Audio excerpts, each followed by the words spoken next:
So, for those of you that don't know us, I am Debra Boggs. I am CEO of D&S Executive Career Management, and we are a firm that helps senior leaders, typically C-level and board level leaders, prepare for, navigate, and land their next big thing. So, we're not a search firm. We don't do placements, but we're more like the home stagers to make a luxury property look expensive before it goes on the market, shorten time on the market, increase final offers, all of that. So, that is the work that we do. And today we're really going to be digging into a workshop that is part of a larger masterclass that I teach on landing your first board seat. But to get started, everyone meet Carmen Poff. She's on our team as well. She's our director of client success, and typically the first person people work or meet or work with when they're thinking about working with our firm, either in a masterclass or as a one-on-one client. Hi, everyone. I'm going to pop my link in a little bit, just so if you've got further questions, Deborah's going to cover a ton of stuff. So if you've got questions that you want to really, I'd love to know, you can feel free to pop this in the chat for those of you that can.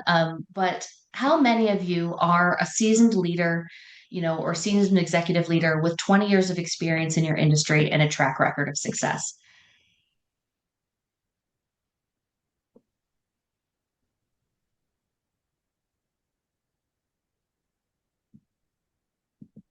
we've got lots of And yeses coming now, in. great, because now I can't see the chat, so who knows what's going on. A lot of people are saying yes. I imagine all of us, but yes, me from Leela. Um, Yes, and you're right.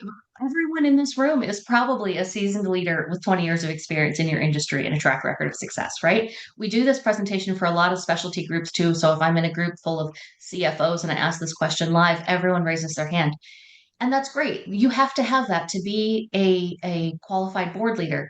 The problem is that's table stakes. That's the minimum qualification to become a candidate for a top board seat.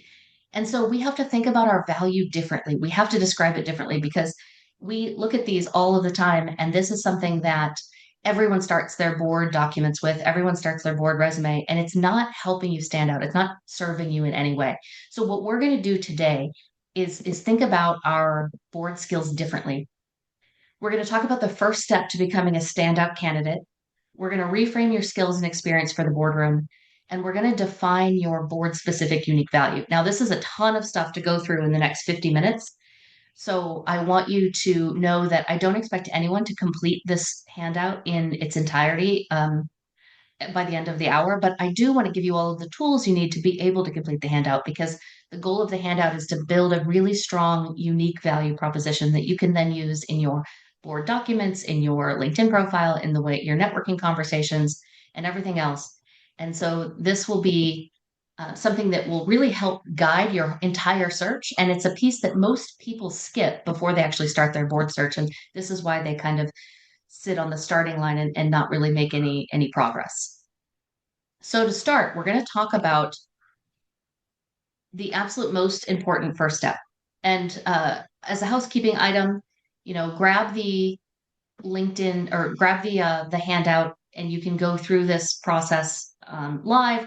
We also, like I had mentioned, we have a masterclass coming up starting early August where we're going to dig into this much deeper and go into this in more detail. So if you don't get done with everything, again, don't panic.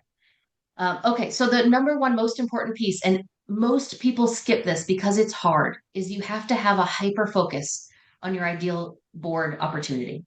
You really have to. Okay, so at the top of our handout, we need to think about what kinds of companies we are uniquely equipped to serve. And we want to get as specific as possible about this. And this is the thing most people shy away from. They don't want to get specific because they don't want to limit their opportunities. They don't want to limit their, they don't want to have too narrow of a path and miss out on things. The problem is if we're trying to be all things to all people, then we're diluting our value and no one, we're not really speaking to anyone. And so what I hear so often from board candidates when I ask the question of, what kind of a board do you want to serve? What kind of a board makes sense for you? They say things like, well, I've helped XYZ kinds of companies. I have had a varied background. I've done a lot of different things, so I can really help any company grow. The problem is any company doesn't care.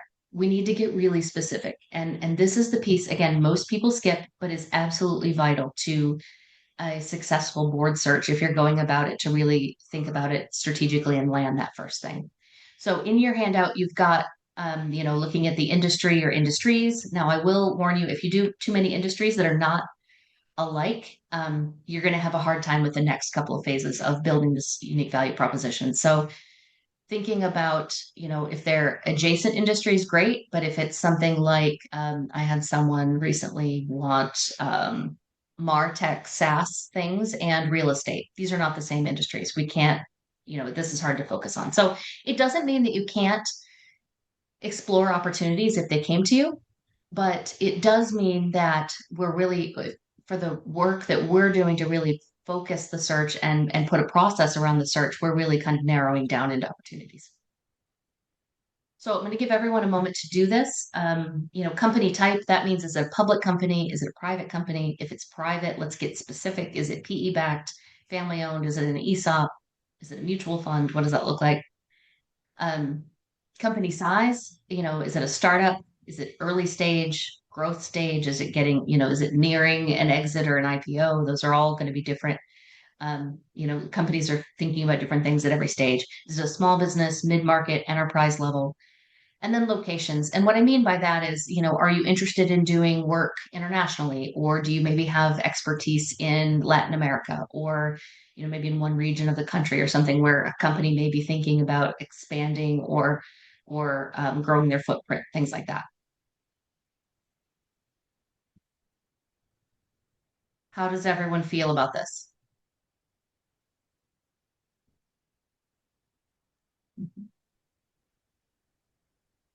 I think it's a challenge because you want it to be wide. You want your net to be wide. You want your net to be wide, exactly. And this is why we start here because everyone wants to skip this, but you can't build it's like marketing a product, right? Not everyone wants you can't try to be all things to all people with your product or no one's going to see the value in it. And that's the thing that we want to think about is making sure that we can demonstrate our value and we can't do that if we're trying to include everything. And I guess from your perspective, would you be, from in me thinking about it or us thinking about it, the audience, do we think about like what our background is? Do we think about where we think we want to go? Do we think about things where we understand what we think we can help, what we enjoy, or could it be any of those things? It- well, it could be any, but what I think about is usually if it's a low hanging fruit, the first time you get a board seat is the hardest part, right? And so sometimes we want to think about what is the lowest hanging fruit? What are the companies that you are uniquely equipped to serve? And because landing that first board seat is the hard part. After you have a corporate board seat, it's a lot easier to get others. There's a question in the chat. Kristen asked, "Is manufacturing too broad?" No, it's not too broad as long as then you think about what size company. I mean, manufacturing like in the CPG space, or is it a manufacturing like a family owned, multi generation kind of a manufacturing company? So I think as far as industry goes, no, that's not too broad. Um, the other thing I think about is, so the lowest hanging fruit for most people is going to be the industries they have the most experience in. The caveat to that is if you're in seat now and you have a um, and you may have a conflict of interest, right? If you would join a board that would conflict with maybe your current role. We have a lot of clients we work with that are general counsel or things like that. Then I would suggest looking at adjacent industries, the vendor industries into the industry that you have the most experience in, because that is one of the things that you could add a unique perspective from the board standpoint. And while we wrap this slide up, and again, this is the hardest part. So if someone needs more time on this, I certainly understand. It's something we talk a lot about. Like I said, in the masterclass that's beginning in a few weeks, this is something we dig a lot deeper in. Um, there's a great question. Kim asks, is a large public company really realistic for the first time? Um, no, that's a great question. So this is something I do for all kinds of board candidates. And so we work with board candidates either launching their board search for their first board. And so that would be a private company. We also work with candidates that are leveling up from private company board leadership to public firms. We have had one client go straight from no board seats to a public company board seat, but she was a chief financial officer for a Fortune 10 for 20 years. So she had a lot of different experience. Um, and that made her uniquely equipped for that kind of a role. But most often, if this is your first time to the boardroom, we're going to think about private companies.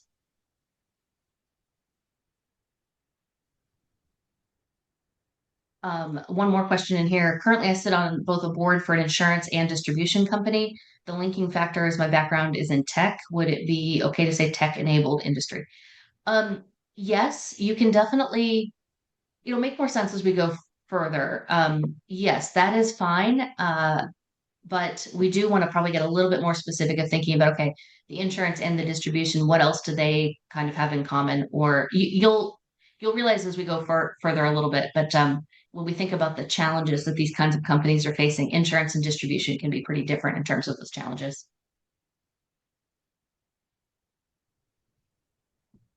Okay. So next, and again, many of you may still be struggling with honing this in. That's okay. We can dig deeper. Um, but for purposes of the webinar, we'll keep moving. So reframing your expertise and value for the boardroom. This is another one of those things we need to think about because so many people lean on what made them great operators, great executives, but it's not what is needed for the boardroom, and it's not something that is going to get you a seat at the table from a governance perspective. So we're going to reframe our skills and experience for the boardroom, which is something many people skip.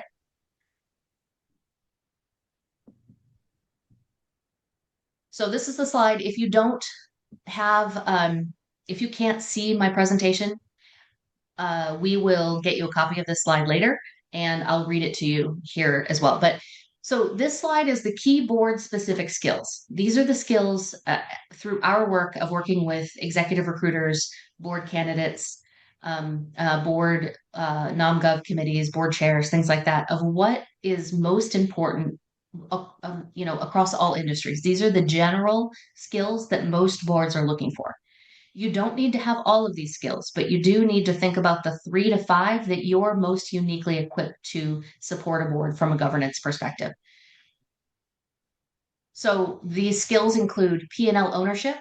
Now, P&L ownership should be table stakes for most people unless your role doesn't include P&L ownership. So if you're a general counsel, for instance, or a CHRO, you're probably not going to have P&L. But everybody else, by and large, probably should.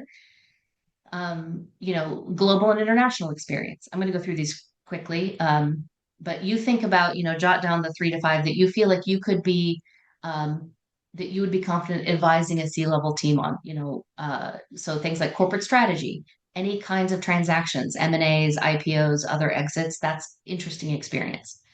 Cybersecurity, this is something that everyone around the board table is expected to have a base level understanding of now. This is not just something that the cybersecurity expert or the CIO at the table has, but this is something that we all should at least understand the risks and opportunities and governance,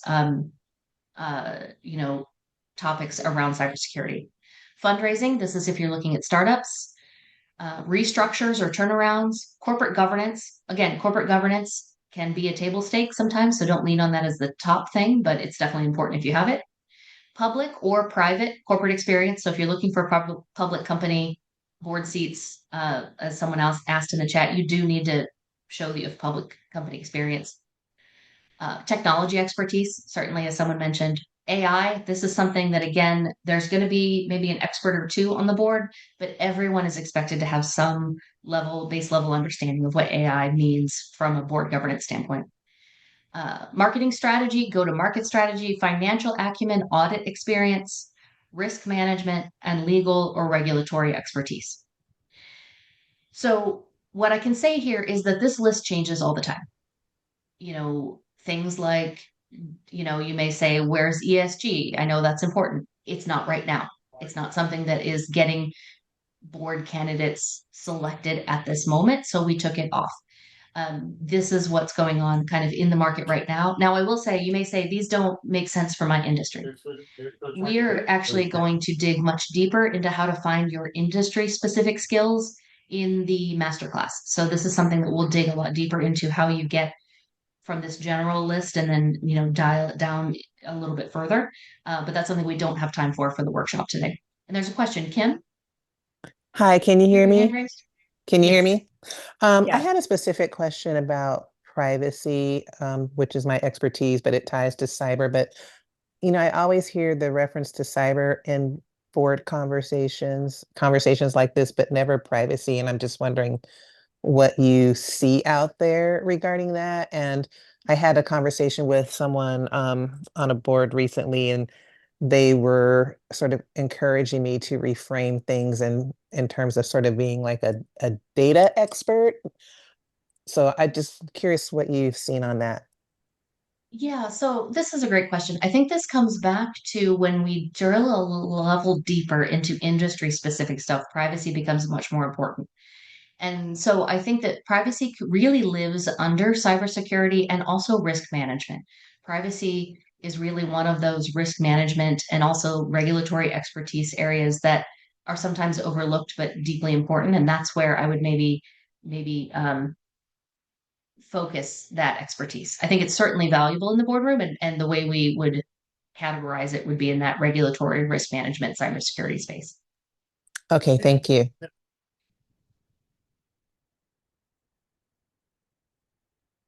All right, I'll leave this up for just another moment, and then we're going to take it a step further here. Deborah, there is a question in the chat that you may be addressing further into your discussion Let's see. about nonprofit boards. I wasn't going to address it, so let's talk about that. So this presentation is about paid corporate board seats that have fiduciary responsibility. Um, a lot of people join nonprofit boards as a way to get board experience. Unfortunately, that doesn't actually work well in practice. Your nonprofit board experience doesn't usually translate into making you board qualified for a corporate board. Now, the difference would be if it's a huge, organization like a hospital system where you have deep P&L experience and a huge budget, things like that. But for the most part, that's not a good entree into paid board seats. And instead, we want to think about advisory seats. Now, this is something we could talk about all day. We do go into deep detail in the masterclass about how to get that advisory seat as the first entry into the corporate board seat. But I'm certainly not saying don't serve on any nonprofit boards. But what I am saying is do it as a volunteer, but not as a way to build your board career.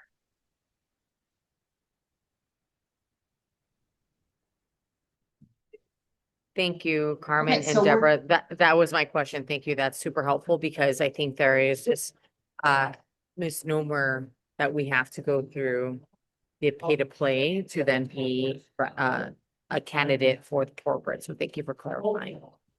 absolutely. And I'm glad you asked it because so many, specifically women, get on all of these boards and spend years donating their time to be board qualified, and that's not actually the pathway in. And so um, that is something that we can talk about, but that's definitely not something. It doesn't actually work that way in practice, unfortunately.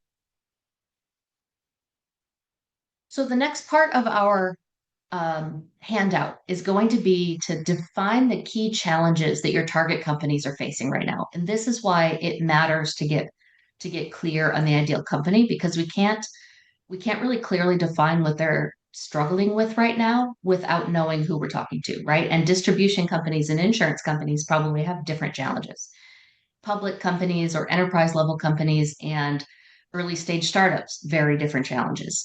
And so this is in your handout to really map out, as far as you know it, the high level challenges that are going on in your target companies. Being able to name them allows you to be able to address them, right? But you can't address it without knowing it. And so this is why we need to spend a little bit of time thinking about that industry challenge. So, um, what is going on in the market? What is going on in technology? How is AI affecting their work? How is privacy or something like that affecting the work that they do? Um, Regulatory or policy changes. How are government policies changing or adding challenges to your ideal business? Is it, is it like a moving target? Do they have tariff issues? Do they have, you know, anything that might be related to policy or politics and regulatory? And then any other challenges of that may be really specific to your industry or to your target company. And so I'm going to give everyone a couple of moments to jot some of these things down.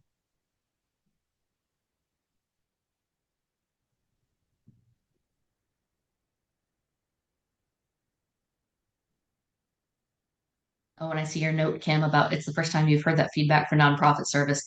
Absolutely. I'm happy to share that because I hate seeing people just spin their wheels donating their time um, to organizations as a way to get on board seats. Now, again, not saying don't serve on a board, but serve on maybe one that you're passionate about as part of your and money, time and money, exactly. Especially in the paid to play situations that where boards are looked at as their fundraising arm. Right. Also, while we're jotting down the challenges in the topic of pay to play, um, I get a lot of questions about the board platforms. So like Boardsy, or I saw another one recently. It called Board something. I don't remember. They come up a lot. What I will say is these types of platforms that you pay to be on to get noticed as a board member, I've never seen any of them be successful. Um, and it's not about any one company, but it's about the business model of getting candidates on to be visible, but they don't actually have a great way to bring companies on. There's a lot of other ways to network into board opportunities that are a lot more effective and low cost. And these paid board opportunities these board platforms typically aren't it. Um, and so, on the topic of pay to play, that's probably good to know as well.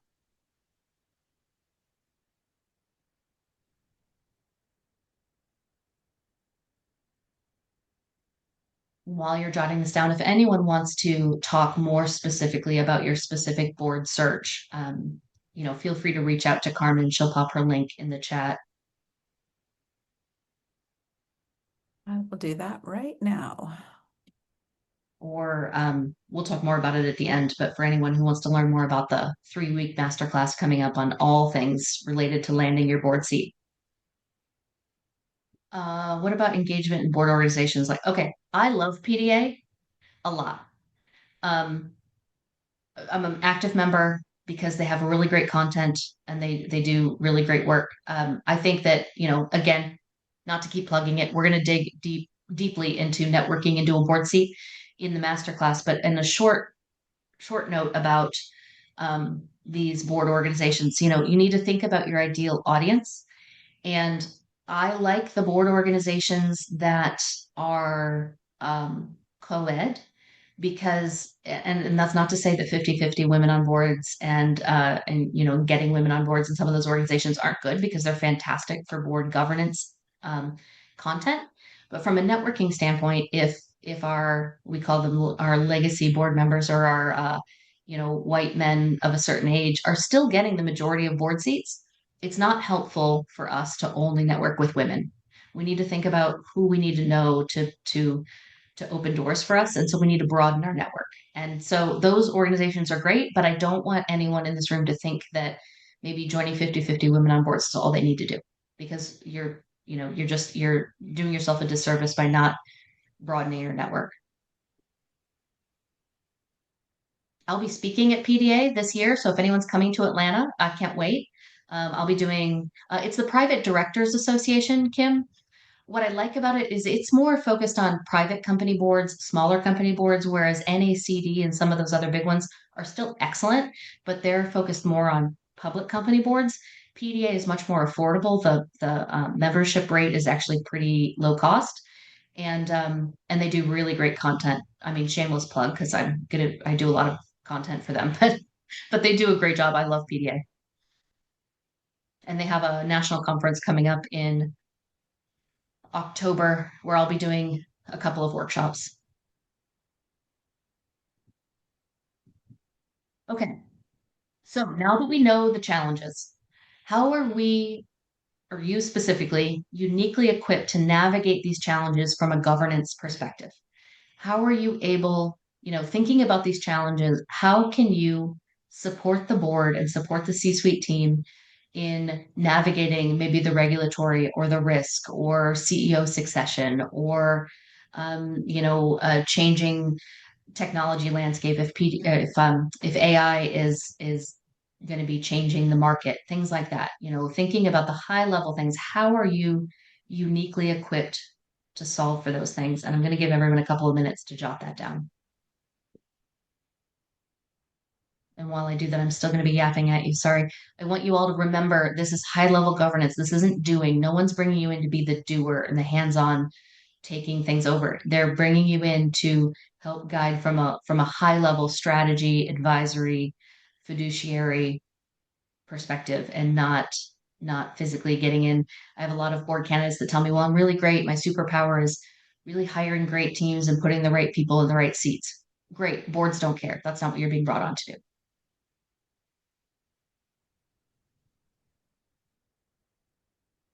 We had someone once say, it's noses in, hands out. Yes. And she serves on many boards, and that has always stuck with me. Yeah, it's such a good point. Nose in, hands out. No one's bringing you in to physically do the thing. So we need to change our value proposition because we see so many candidates get to the interview stage. They've got really strong networks. They get to the interview stage, they're meeting with um, their board chair or the non-gov committee, and then they explain their value and they explain their experience. And it's so in the doing and the leading, and they lose the opportunity because they are afraid, the non-gov committee doesn't feel like they can really understand the role of the board and their role as a board member. That's the other difference between corporate board leadership and nonprofit board leadership is many of these nonprofit boards are a working board and you're expected to be more hands-on.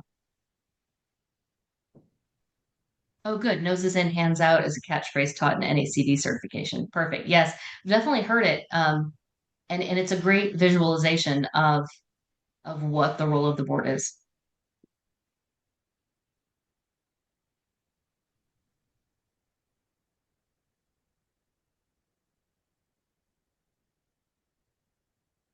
Oh, thank you so much, Leela. I'd love to chat more about that.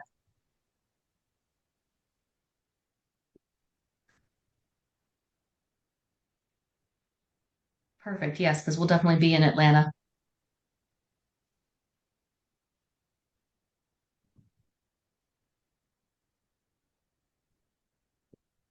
All right. How is this exercise going for everyone? How do you feel?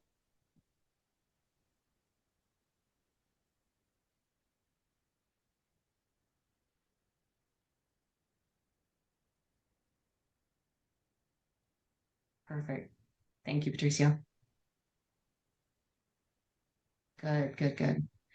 Now, bonus points for anyone who's done, this is not in the workshop or in the today's workshop because we don't have time, but if you're ahead of the game a little bit, you can map out your accomplishment stories around, what accomplishments in your career point to you having that experience to be able to navigate. So if it's around, corporate turnarounds or navigating change or navigating regulatory changes, whatever that might be, jotting down a couple accomplishment stories will give you a head start in what we typically do as our next phase of this process when we work with board candidates.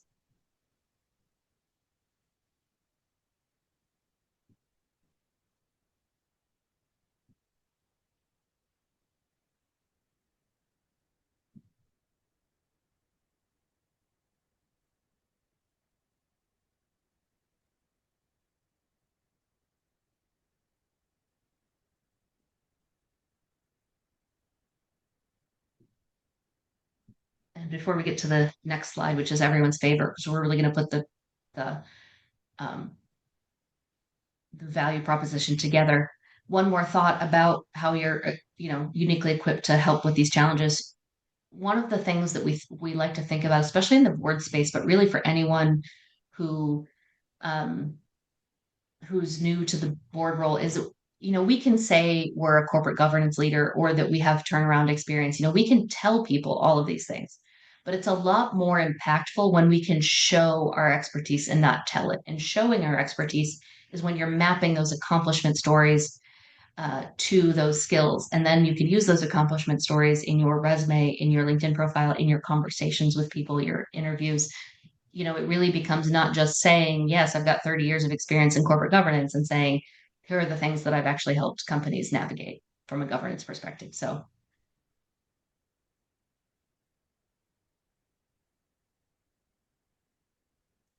yeah, I imagine so much starts with due diligence to ID what you're getting at in the above slide. Absolutely. That's why this is something, when we do it in the masterclass, we go through a lot more slowly, and we also give live feedback and reviews and tweaks and things like that, because this is hard. Um this workshop is the hardest part of what we do in the masterclass, because it kind of is setting the stage for everything. And that's why we do it a lot more, we dig a lot deeper. But this gives everyone at least a good starting point. Okay, so putting it all together, the unique value is something that I want you to think about, not necessarily being something you memorize and say in all one sentence when you're meeting people at parties and things like this, but it's the essence of focusing on where you're headed. And so, for everyone, it's you are a whatever type of leader. So if you're a general counsel or a CEO or CFO, whatever that is, um, who brings, and then adding your board specific skills and expertise. Two, adding your target types of companies facing these specific challenges, whatever those challenges are that you identified. Another way to think about it, if you're struggling with this, is XYZ types of company boards bring me in when they are facing XYZ challenges. But this is something that tends to be a little easier to map out that value proposition. And this is going to take a little bit. So I'm going to give everyone a chance to map theirs out on their worksheets. And if you're done, feel free to pop it in the chat.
Quick temperature check. How's everyone feeling about this? How's this going?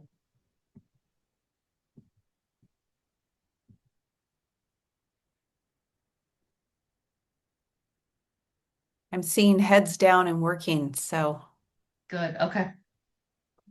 Feels weird to stare off into the void, but I know this is the hardest part. So,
Patrick says it's challenging. The habit is to lean into the hands-on answers. It really is.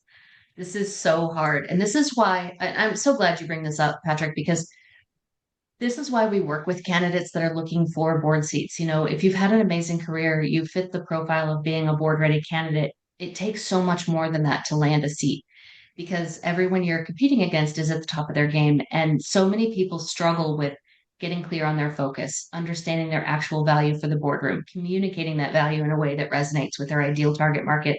And this is what keeps people on the start line without having landed that board seat is not doing the hard work up front to really understand their place in the market and their place as a board director.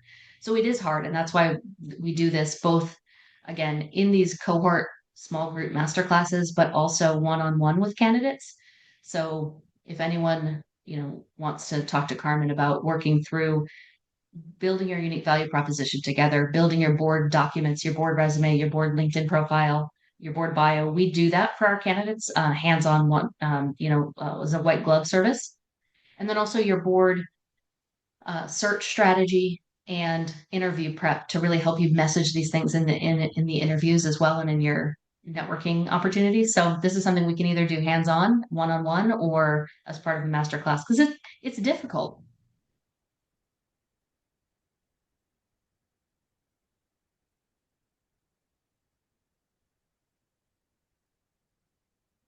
Is anyone else having the same challenge?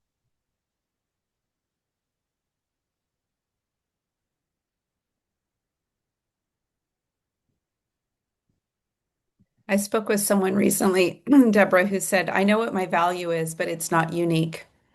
And he was having trouble figuring out what could set him apart. And Yeah. and that, and that's why we call it's called a unique value proposition statement because this emphasis really does need to be on unique, what's going to help you Yes. stand out. You're so right. You know, this is something that we do with our executive candidates as well. So as I said at the top of the call, we work with board director candidates and also executive career candidates looking for their next big role. And this is the same for career candidates. You know, you've built an amazing career through your network, getting promoted, getting recruited, and now you find yourself in a place where you have to start a search really strategically for the first time. And you may not know what makes you unique in the market. And this is something that, we tend to joke about a little bit internally, but some of the things you think are unique maybe aren't. And especially if you're too broad. And so anytime we talk to a CIO or a technology leader at the executive level looking for a role, and we ask what makes them unique, absolutely every time the answer is that they can really be the bridge speaking language of business and technology and making everyone understand complex concepts clearly. Literally every person. That is not a unique value. That's the job of a CIO.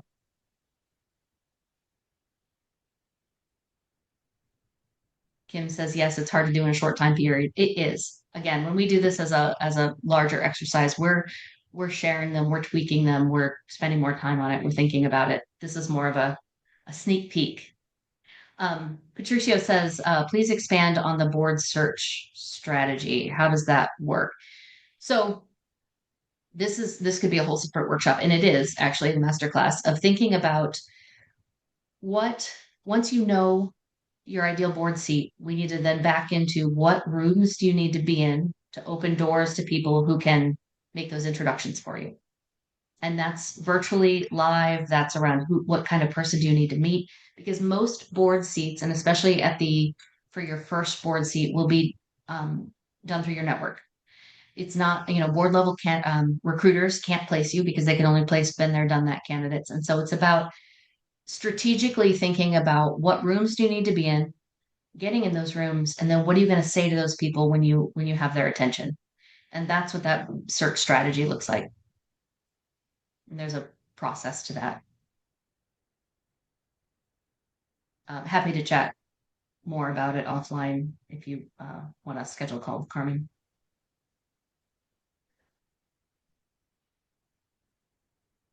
Does anyone have one rough draft they want to share in the chat? Not no pressure.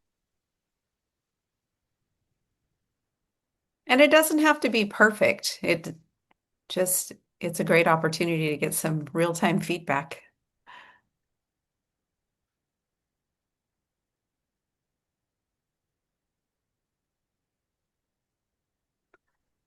Oh, here's one.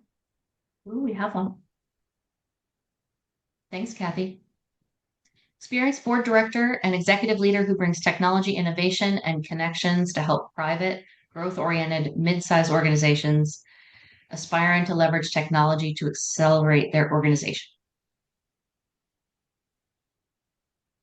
Yes, this is great. I think the questions I would have is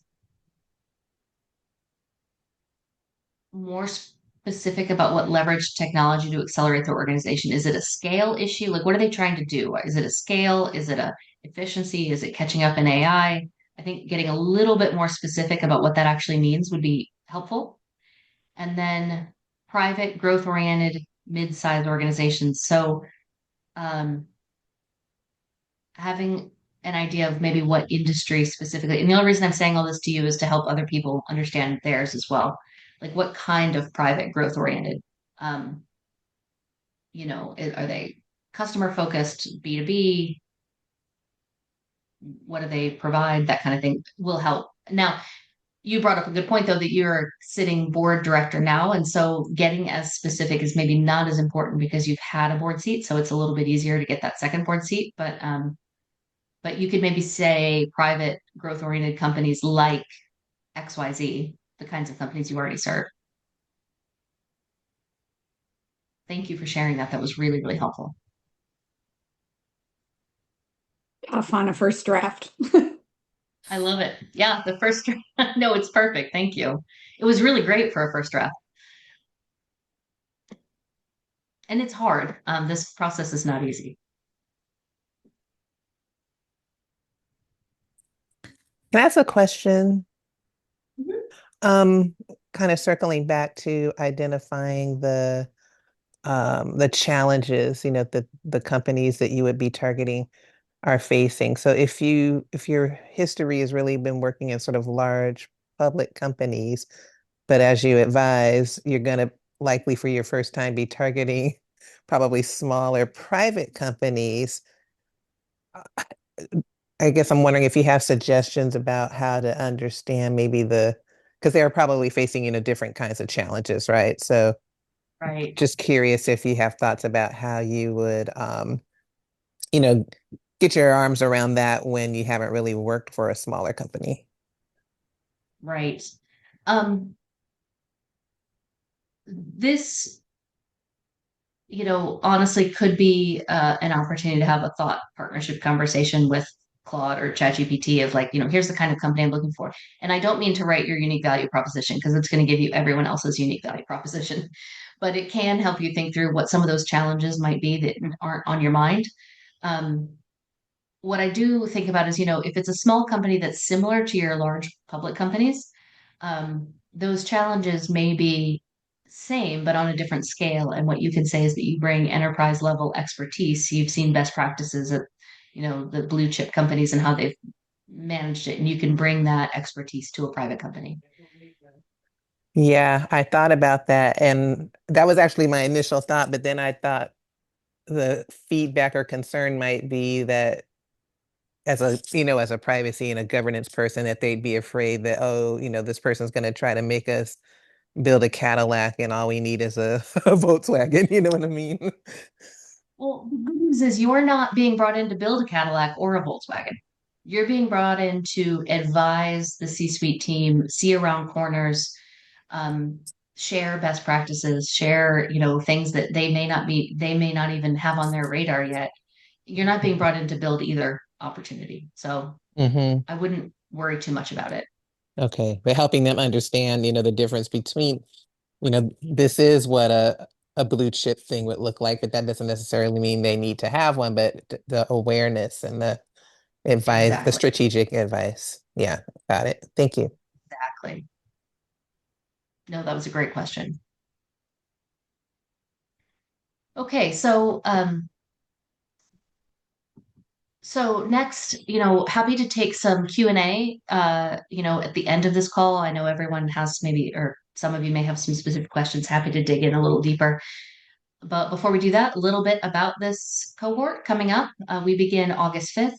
We're limiting it to just 10 participants so that we can give really high touch, real time feedback, and that you all can get to know each other as a cohort, and that it's not too huge. So this is something that is we're taking registrations now, and Carmen can pop the link back in the chat to learn more about it.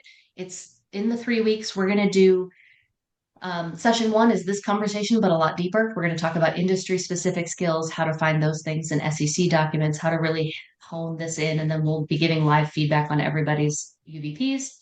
The second session will be that search strategy, or actually, I lied. The second session is how to build your board documents. So, what a standout board resume, board bio, LinkedIn profile looks like, and how to elevate your executive visibility online. That can include some thought leadership as well.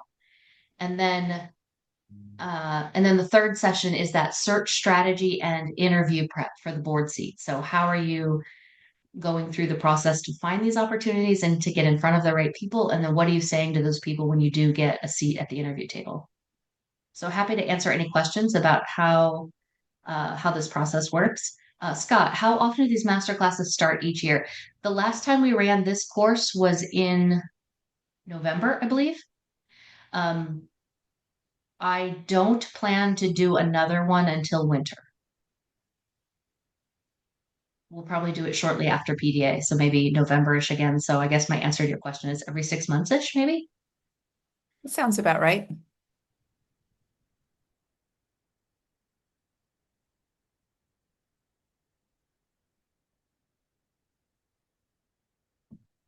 Any other questions about the masterclass? Patrick, that's a great question. Yes. So, couple of things. When we work with our individual clients, when we work one-on-one with a client and do that white glove, building out all of their assets, their positioning, working through their process, things like that, we know that um, we work with candidates that are board qualified, and we're really just shortening time to market, right? We know that you can land a board seat, but with these tools in this process, you'll land faster. So our candidates typically all land board seats. It's just like that speed to market and landing that first seat. What we typically tell people is that a normal board search is going to probably take 18 months to 2 years. It is a longer search. Working through the process with us, people typically land in a year or so. But having said that, if you're working with us and you're not getting the traction that you had expected, we want to know that and we'll fix it and work with the process and figure out where things are breaking down. So our clients have landed amazing board seats with, public and private companies in a lot of different industries, and we love to celebrate those wins. I just popped my link back in there if anyone wants to talk further about that, or you want additional information about the class. And we can talk through which would be the best option for you too, if you're trying to determine that.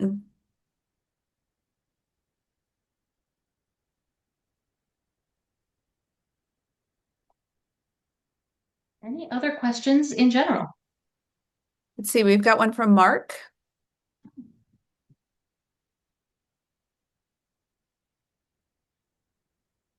Hi, Mark. Mark and I met live at a board event in California. And fun fact, Mark, I know you missed a session, and this was that session. So you come full circle. Fantastic. This is super helpful. Thank you. Good. I'm really, really glad. So you noted SEC filings. Are you referring to reading up on industry target board members' backgrounds and experience to gauge where there's overlap with your own background? Yes. So when we think about board specific skills, it's helpful to look at the SEC filings of their board skills matrices to see what skills every industry is focused on. Now, I will say those change a lot, and they're not required to publish those moving forward. So we'll see what we still get. But yes, it's looking at the board skills matrices and seeing,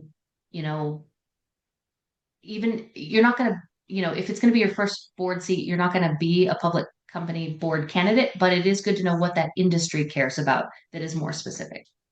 So like if you're going into banking, we have a lot of clients that get on bank boards. Their skills are going to be very different than if they were going to get on maybe a SaaS company board, things like that. Good point. Thank you. No, that's a great question. Thank you, Patricio. It's good to see you. I'm really glad you joined us. All right. And as we wrap up, I'd love for everyone to maybe pop in the chat the one thing that resonated with you. What is the most helpful tip that you'll be taking away into this process? Because I'd love to know, as we do this presentation a lot and we adapt it for every audience. So I'd love to know what really resonated with everyone.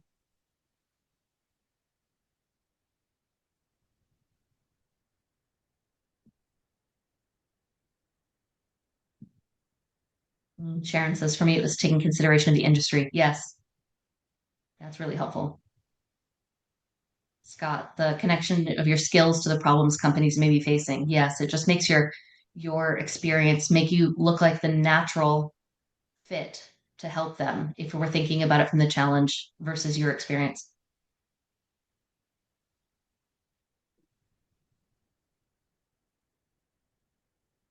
Oh yeah, the industry adjacent options. We have a client right now who's chief legal officer for a public company, and so we're looking at what are all the adjacent options that she could sit on a board. Patricio, forced you to further tailor your proposition. Yes, absolutely.